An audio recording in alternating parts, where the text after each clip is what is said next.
Hey guys, welcome back to an interesting video on Wild Rift. So today we're back with yet another, like our fourth Kalista video, and today it's another Kalista supplementary guide, and today we're going to be talking about going for on-hit plus a Bloodthirster. Now Bloodthirster, as we know, is a really strong item, so jumping straight into it, we know Bloodthirster is a very strong item because it pretty much gives you, out of all like items, it pretty much gives you the most AD, and it also gives you, of course, the insane physical vamp and as well as additional attack speed.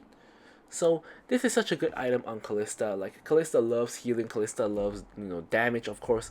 So it's such a good item that on the on-hit build you don't really build it because you're building all of your attack speed items. So why not just integrate the Bloodthirster inside? So first up, we're going to start, of course, with attack speed boots because Kalista really needs the attack speed. And then, of course, our core item on the on-hit build going to be Bork. Of course, attack speed, attack damage, vamp, and the on-hit current health damage, and of course the drain passive and the penalty as well that comes with it. Then we go into Bloodthirster, which is, you already got a lot of attack speed from your first two items. Then we go for attack damage with the Bloodthirster as well as the healing. And then we go into the Runan's Hurricane for more attack speed, more on hit, and of course 2 stack spears into 3 people at one time. Now on 3 items you spike super duper hard because you have, of course, your on hit, your on hit, and you're spreading spears, and your damage and your healing, from here, also healing from here. Super duper strong build on Kalista. I think this could even possibly be Kalista's main build, but I think both her on hit build and this build is really good as well. And then we go into Terminus, which is gonna give you, of course, more AD and attack speed, and of course more on hit, and of course the armor pen as well as the defensive stats. And last item, you generally want to go for something defensive like a GA.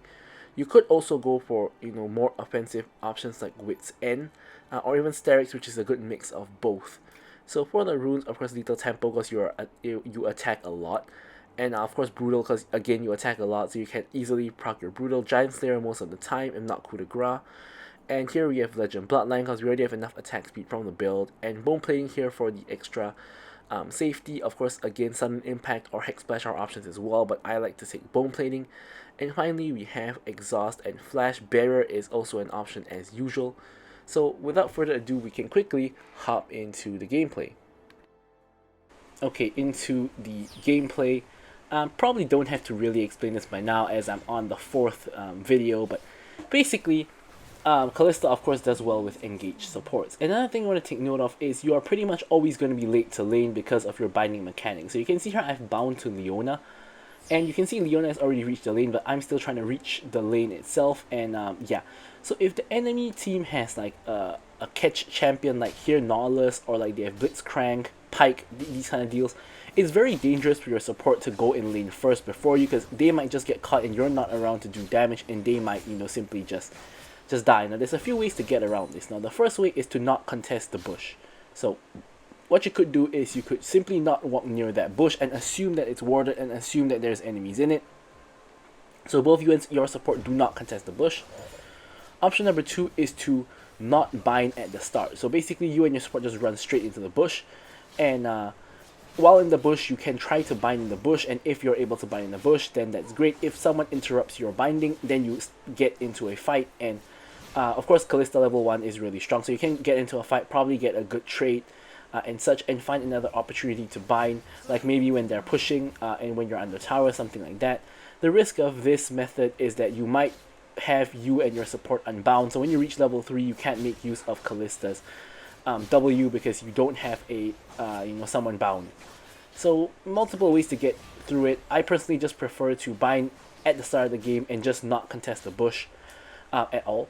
Now of course this also requires your support to not contest the bush, which if they're not on the same page as you, then might not really work out. Okay, so this build, the on-hit plus Bloodthirster build, I think in my opinion might be the best build, as I kind of alluded to just now, because it kind of combines the best of both worlds. You get the armor shredding, you get the attack speed, you also get the damage, and here you can see the damage from Kalista is insane, and we exhaust Draven and we're just going to auto attack him to death, and Leona picks up the kill here. Now, something important to note is Kalista is super duper strong in lane. Now after playing Kalista for so many games, I've pretty much gathered that if you have an engaged support at level 2 or level 3, you pretty much win any all-in. And here you can see we're even against a Draven Nautilus, which is a kill lane as well. But the key difference here on why we 100% win this is because Draven doesn't have exhaust. So he is Flash and Ghost, so the moment he gets exhausted, he's not going to win the trade. So if we all in him when I have exhaust up, we basically will like win 90% of the time. We have to mess up pretty hard mechanically to not win. But in a scenario where Draven has exhaust, it's going to be a lot more competitive. But Kalista is one of the strongest early laning champions so long as she can actually get in range. Now, of course, if you're against something like a Caitlyn, that's really difficult. So against like Lucians and Dravens and stuff, she is really, really strong because she can actually match their damage. Now, of course, the main issue with Kalista is her damage is backloaded, whereas Lucian's damage is front-loaded and Draven has more consistent DPS. But on Kalista, you do have to stack some spears. Here, Lee Sin comes in for a gank. We're going to pick up another 2 kills. Although this time Lee Sin actually picks up both of the kills here. So we have 1 kill and 3 assists at the moment, which is fine in a way. At least we're getting, you know, our kills and assists increasing and not the deaths. So here we're actually going to go for a play, but we actually see Tryndamere, who's here to run a little bit of interference in terms of us getting the play. We're really close to the plate now. I'm trying to auto the tower for the plate, but I accidentally auto the Tryndamere, so we actually end up missing out on the plate. However, the minions don't actually get the tower low enough, so we don't actually lose the plate exactly, we just didn't get it.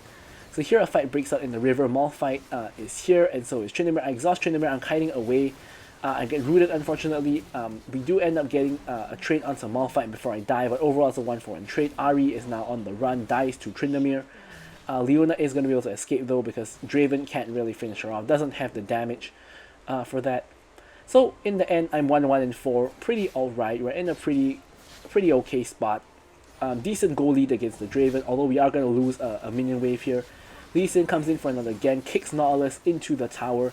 Probably not really the target you want, considering that there is a Draven there. He does take a long time to kill Nautilus, and this allows Draven to escape. Flash Q doesn't really work out, but I am now back alive, back into the lane. And I even cancelled Draven's back. One thing about Kalista Q is it has insane range, so it's really easy to actually cancel people's backs using the Kalista Q, which I've done many times. Even when you're like deep under tower, it's still sometimes possible to cancel if you like take a tower shot or something like that. Although it's not always the best idea to take a tower shot to cancel a back, but sometimes it actually is, because sometimes the tempo you get is actually a lot more important. So you can see here, despite the fact we only have 1 kill, we actually have more gold than our Ahri, who has 3 kills, because we have been not only like getting kills and assists, but we've also actually been farming really well, just getting all the waves and such. So here you can see a fight is breaking out at the Herald. You know, my team is trying to get the Herald. Enemy team is probably doing the Dragon, considering that only Malphite is at the Herald. We are going to Dragon to check, but they do already get it before we get a chance to actually check. So here, a small trick on Kalista you can do is to to dash over a wall, which I will definitely cover in my basic guide, which once again, still yet to be released. I will probably be working on it after this video because I do think I have enough experience on Kalista now to sort of come up with the basic guide. You know, when I have time to record that video, I will definitely you know, put it up on the channel. Here Nautilus kind of gets caught, but does knock me out. Now here again, I have Tryndamere on top of my hit. I exhaust him, I'm kiting him out, and like he's totally getting kited. And here I'm just going to try to help out with the Draven again. And when I say help out, I mean to just pick up the kill, because Leona honestly had that relatively settled. I just flashed over to pick up a free kill. Now I did notice that your, for some reason or another, your Q hop does cover more distance than your normal hopping. I'm not sure if that is intended or I'm just doing it wrong, but you saw just now I tried to attack the blast plant, attack the whatever plant that is, to try to hop over, but it didn't quite work out. I had to flash over instead. Now here Tryndamere is on top of me again. I'm kiting him out again. I'm gonna let my team finish the job because I'm pretty low and I don't want him to trade onto me, but I am still kind of walking toward the fight because Draven might join the fight, so I'm ready to help out if he does. Yeah. So here, now with the fight settled, I'm going to pick up my Blade of the Ruined King, and of course start building towards the Bloodthirster. Now, one of the drawbacks of this build is going for Bloodthirster as a second item means that you are not going to be able to get your Runan's Hurricane as a second item, which means that in some team fights, you won't have that Runan's. Now here, full AP Malphite overextended, he's really squishy, so he just dies instantly. He could have tried to ult out, but he did not. So here I'm just going to finish off this tower, which is at 400 HP. Just 3 autos will finish the job, and we're going to rotate over to top, where clearly there's a play that's going to be made. Honestly, don't really think my team needs me. They have a 3-man collapse already. Nautilus goes down.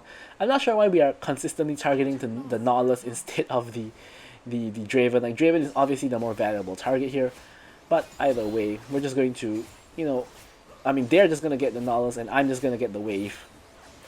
Ahri rotating back to mid to stop Tryndamere, and here we probably can get the top tower as well with this minion wave. So we're knocking down a couple of the enemy's towers already. Definitely, starting to snowball just a little bit. Lee Sin also doing very well, 5-1. Racking up a bunch of kills. Ahri's 4-1 as well. Our whole team is just doing well in general. It's one of those nice games where, everyone on your team is kind of winning, and overall as a team you should just win in general. Here Tryndamere nowhere to run, pops the ulti, but he's not gonna escape from 4 people, so he tries to trade onto Lee Sin, actually gets the trade. Here I dodge Malphite out with a nice dash out of the way. Me and Ahri get knocked out by Nautilus out, and now we're just free firing onto whoever shows up.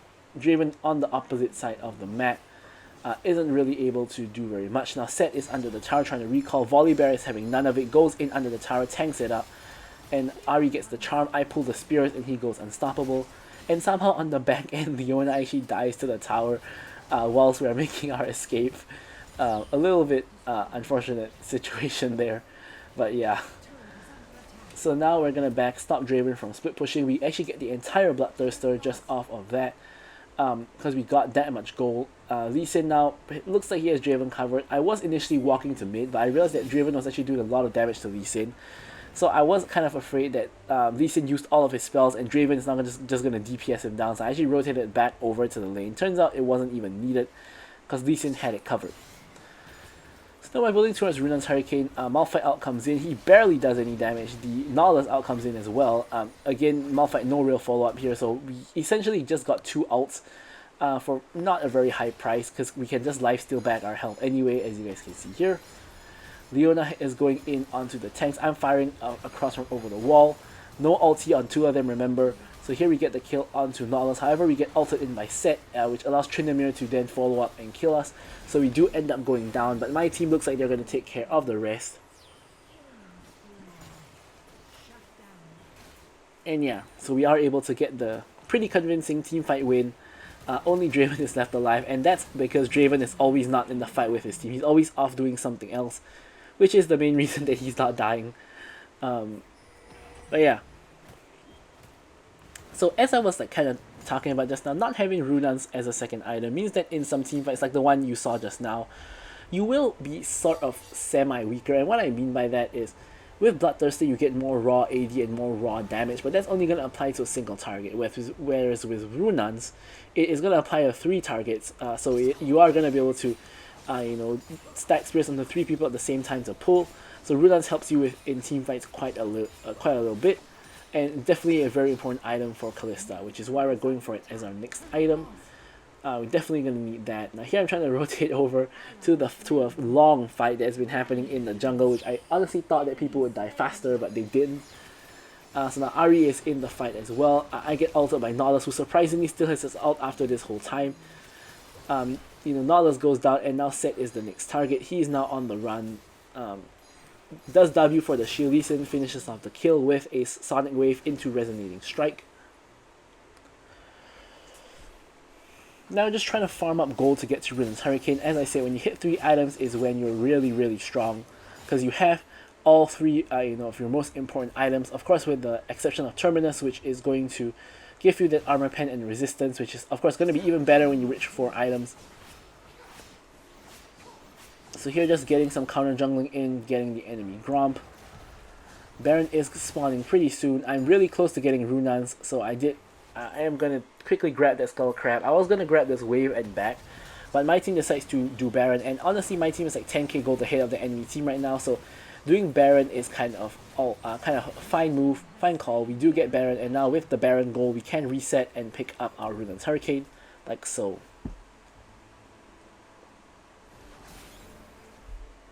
Okay, so for Kalista, boot enchant, of course, as usual, it's probably going to be QSS or Stasis. QSS in most games because you do want to cleanse the CC from the enemy team because you are really close to them. Of course, in certain matchups, Stasis is also really good. Here we stop Tryndamere's back and run a long chase for him. You can actually use the minions to hop forward to kind of chase faster. Yeah, he's kind of getting away. Leona flashes forward to hit the root and the stun. Now Tryndamere knows he's dead, so he's trying to turn onto me, but I'm just kiting him out. He realizes he's not getting away, and yeah, he's just gonna end up dying. Not too complicated there. And here, whilst that was happening, Volley and Lee managed to die somehow. You know, so we end up having only 3 people left with the Baron, and we're gonna have to push with like 3 people here. So here with the tower, we're gonna try to back off. Leona's kind of getting caught here. I'm getting ulted by Nautilus. I know Malphite's gonna ult me, so I flash, and I do end up dodging the Malphite ult, which was of course very predictable. Now here I'm trying to finish off Malphite, but it doesn't quite work out. I don't end up getting the reset, but we end up getting both of them anyway. However, after that, Draven comes in and finishes the job on me and Ahri, and he's actually now on the rampage. He's 5-5 now somehow, after being like what 1-5 just now. So he's kind of getting back into the game, which is not really good. He actually has more gold than me, which is actually kind of surprising. Must be the League of Draven passive. He's been probably stacking his passive stacks for some time now and got a huge cash in at some point. And also the shutdowns from my team. But here in this match we decided to get the Stasis, mostly because we can Stasis when Tryndamere is on top of us. We can Stasis Malphite out, or if Set throws us in the enemy team, we can Stasis.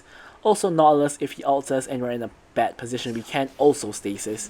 Now interesting thing here is that Nautilus actually went for Heartsteel in this game, so he is trying to do some damage. He's not like just building full tank.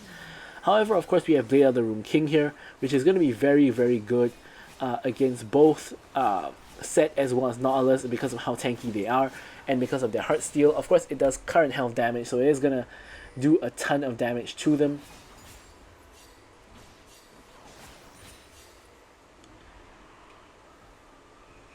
And the Mountain Dragon is up, but honestly this is kind of a very minor objective to contest because both teams don't have double dragon, so it's kind of really doesn't really matter who gets this next dragon in my opinion. It's just that Lee Sin's dead, so we really shouldn't even be contesting it. We should be looking for a fight, not really for the dragon. Enemy team does get the dragon though. I am just hopping around all over the place. I get the set down, and using the Runans, I'm like just putting spears onto everybody. I get the double and then a triple. But the Draven and Tryndamere are running for the hills. I decide not to chase, not to chase them all the way. I'm just going to back to the wave and just clear the wave. Here my team is pinging for Baron. Now everyone is dead except for the jungler and the ADC. Of course, jungler being alive is still sort of a risk. However, we should be fine. We have Volley pushing on the opposite lane, so they have to either give up Baron or give up Inhib, or maybe even lose both. There is a world where they lose both. Looks like they are going for Volibear though, so this is going to be a free Baron and Volibear needs to try to get out. He doesn't do so and he does end up dying instead. However, he already played his role as the distraction and allowed the rest of our team to pick up Baron for free. Now I even have my Terminus completed, so obviously at this stage I am super duper super duper fed and just ready to just carry with my 4 completed items. Draven gets assassinated by Lee Sin. And Set, it looks like he's going to be the next target. Does kill Ahri though. Lee Sin picks up the Set as well. And is going to be pushing in the next lane. Now here Malphite and Nautilus are here. I get knocked out by the Nautilus and I stasis because I thought that Malphite was going to ult me. He did have ult, but he chose not to ult me. So here I'm just essentially just bashing Nautilus. I end up tanking tower though, so I have to flash out. And now I'm just kiting away.